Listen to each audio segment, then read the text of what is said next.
ഈദുൽ ഫിത്തർ പ്രവൃത്തി ദിനമാക്കിയ വിവാദ നിർദ്ദേശം പിൻവലിച്ചു. Customs Kerala region chief commissioner പുതുക്കിയ ഉത്തരവ് പുറപ്പെടുവിച്ചു. ഡോക്ടർ ജോൺ ബ്രിട്ടാസ് MP ധനമന്ത്രിക്ക് അയച്ച കത്തിന് പിന്നാലെയാണ് നടപടി. വിവരങ്ങളുമായി സിബി ജോസഫ് ചേരുന്നു. സിബി, എന്തൊക്കെയാണ് ജോൺ ബ്രിട്ടാസിൻ്റെ കത്തിന്മേലുള്ള നടപടികൾ?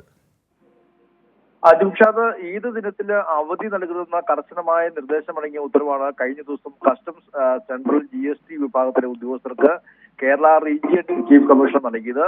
ഈ ഉത്തരവ് വിവാദമാകുകയും അത് വളരെയധികം ആശങ്കകൾക്ക് കാരണമാകുകയും ചെയ്തിരുന്നു. ഇതിന് പിന്നാലെയാണ് ഡോക്ടർ ജോൺ ബ്രിട്ടാസ് MP ഈ വിഷയം ചൂണ്ടിക്കാട്ടിക്കൊണ്ട് കേന്ദ്ര ധനമന്ത്രി നിർമ്മലാ സീതാരാമന് കത്തയച്ചത്.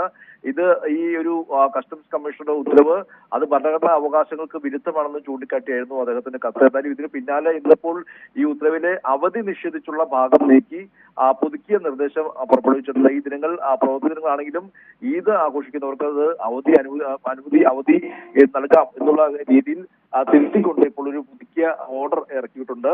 എന്നാലും ഈദ് ദിനം പൊതു അവധിയായി പ്രഖ്യാപിച്ചിട്ടുള്ളതാണ് നേരത്തെ തന്നെ കേന്ദ്രം. അതുകൊണ്ട് തന്നെ ഇക്കാര്യത്തിലുള്ള ആശങ്കകൾ പൂർണ്ണമായി നീക്കണമെന്നും അതിനുവേണ്ടി കേന്ദ്ര സർക്കാർ തയ്യാറാകണമെന്നും ഡോക്ടർ ജോൺ ബ്രിട്ടാസ് MP ആവശ്യപ്പെടുകയും ചെയ്തിട്ടുണ്ട്. എന്തായാലും ഈ ഒരു വിവാദ നിർദ്ദേശം ഇപ്പോൾ കസ്റ്റംസ് കമ്മീഷണർ പുതിയ ഓർഡർ ഇറക്കിയിട്ടുണ്ട്. ജിംഷാദ്. ശരി, സിബി ജോസഫാണ് വിവരങ്ങൾ വിശദാംശങ്ങൾ നൽകിയത്.